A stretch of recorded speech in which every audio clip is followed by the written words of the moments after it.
दोस्तों नमस्कार। भारत की अर्थव्यवस्था क्या इस बात की इजाजत देती है कि दुनिया के युद्धरत देशों के बीच वह कहीं पर किसी के साथ खड़ा हो जाए?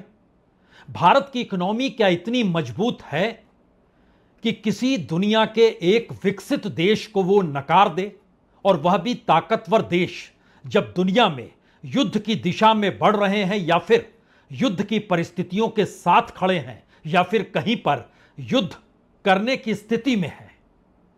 वैसे वक्त में भारत क्या करे?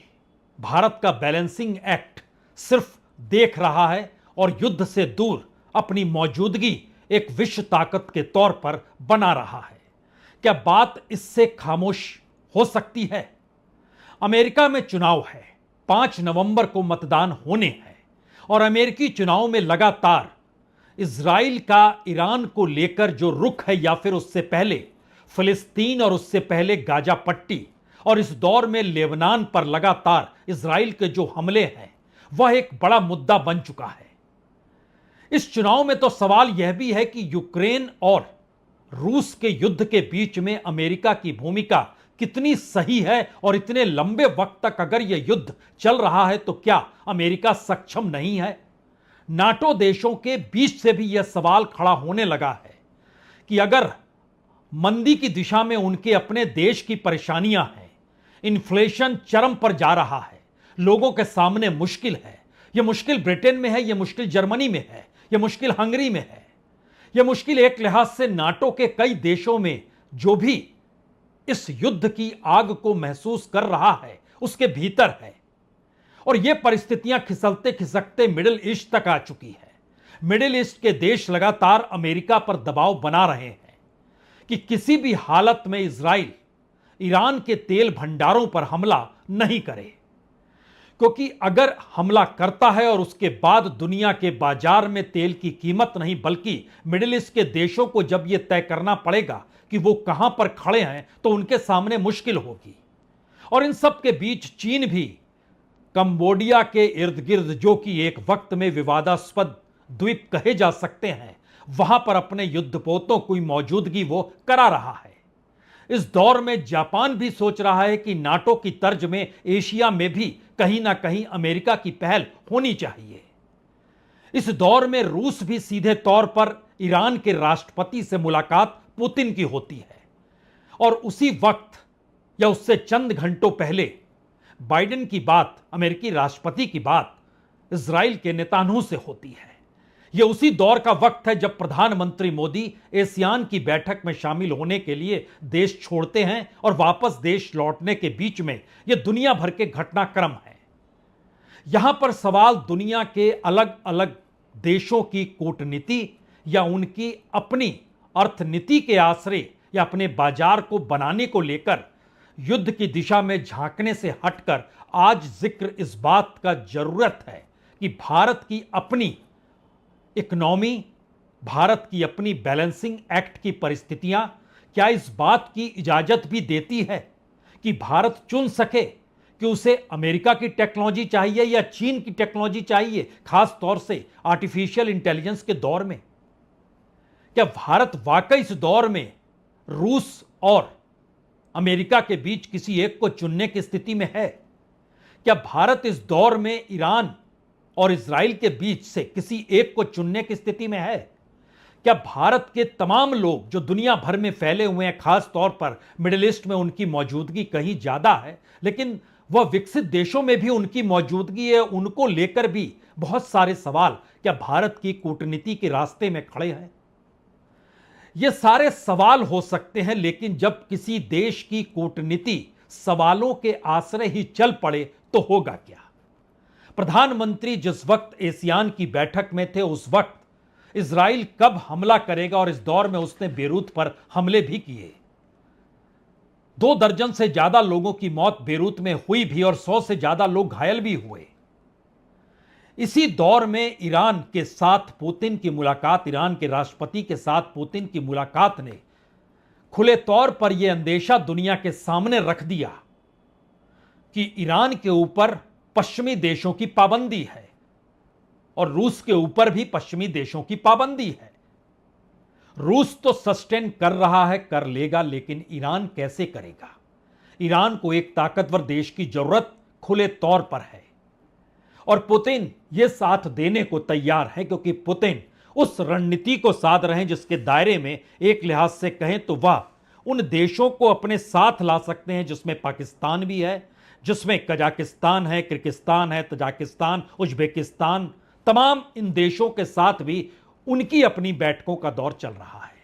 लेकिन सवाल आज भारत का है। भारत की कूटनीति बैलेंसिंग एक्ट की दिशा में कहां तक जाएगी?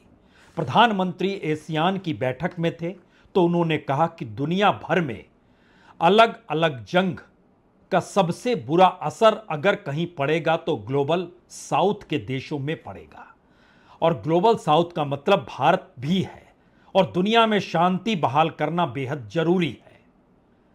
और वो खुद कहा प्रधानमंत्री ने, मैं बुद्ध की धरती से आता हूं।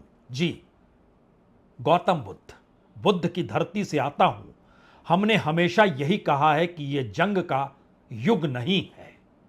और प्रधानमंत्री ने अंदेशा आसियान के देशों के बीच तब दिया जब दुनिया में युद्ध की हलचल अमेरिकी चुनाव और ईरान, रूस और चीन के त्रिकोण के बीच जाकर खड़ी हो चुकी है। हम शांतिप्रिय देश हैं, एक दूसरे की राष्ट्रीय अखंडता और संप्रभुता का सम्मान करते हैं। आज जब विश्व के कई हिस्सों में संघर्ष और तनाव की स्थिति है, तब भारत और आसियान की मित्रता, समन्वय, संवाद और सहयोग बहुत ही महत्वपूर्ण है।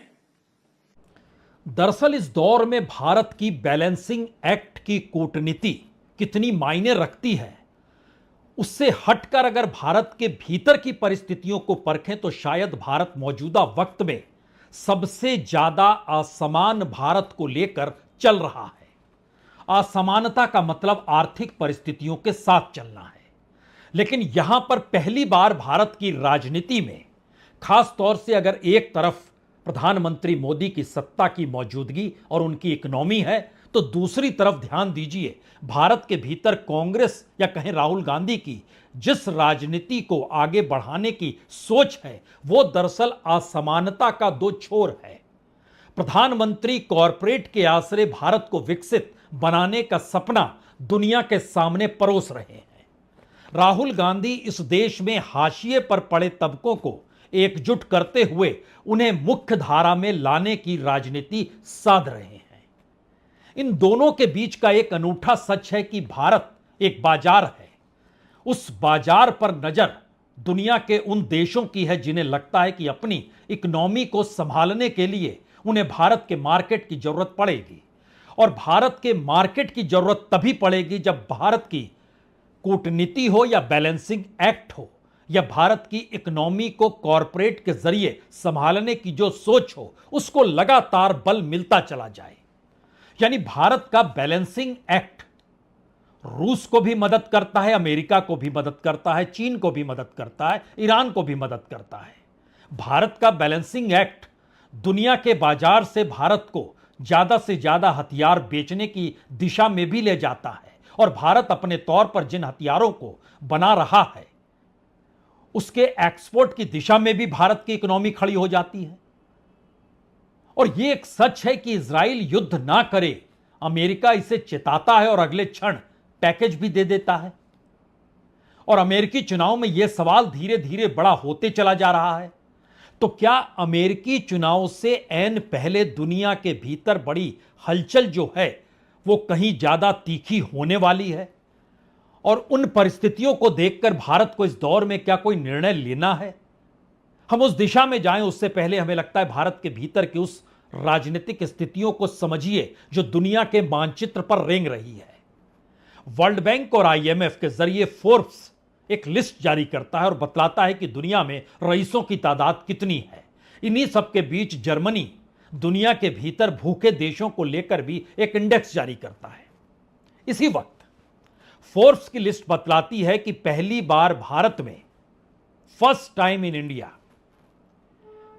टॉप 100 कॉरपोरेट की नेटवर्थ जो है $1 ट्रिलियन को पार कर गई, यानी 1.1 ट्रिलियन डॉलर, यानी तकरीबन 93 लाख करोड़ रुपए में अगर आप इसे समझें। 93 लाख करोड़ का मतलब है इस देश का बजट का दुगना, उससे भी ज्यादा।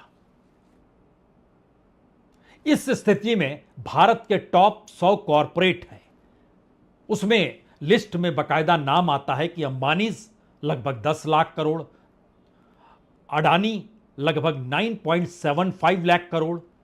उसके बाद तीसरा नंबर हरियाणा में विधायक बनी सावित्री जिंदल का नाम है, जो 3.67 लाख करोड़ की मालकिन है। शिव नडार 3.37 लाख करोड़। पांचवें नंबर पर दिलीप संघवी हैं 2.72 लाख करोड़।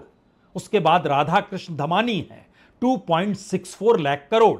सुनील मित्तर हैं 2.58 लाख करोड़। उसके बाद कुमार मंगलम बिरला हैं 2.58 लाख करोड़।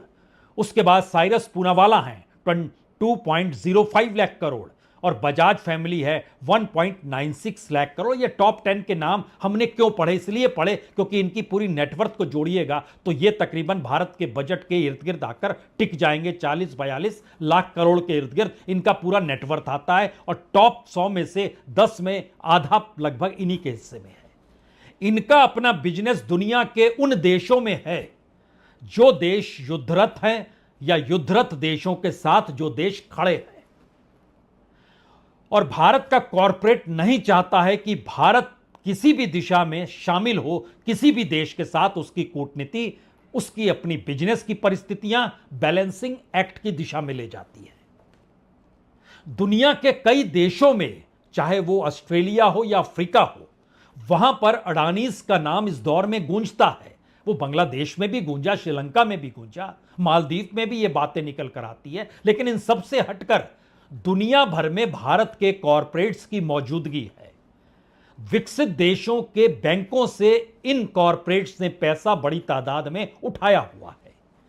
और कोई एक देश दुनिया को तो चाहिए जहां खपत का माल खपाया जा सके और इकोनॉमी को कंटिन्यूटी में रखा जा सके, क्योंकि ध्यान दीजिए रूस और यूक्रेन युद्ध के बीच रूस से जो तेल भारत उठा रहा था उसको रिफाइन करके यूरोप को ही भेज रहा था, जिस यूरोप ने रशिया पर प्रतिबंध लगाया हुआ है।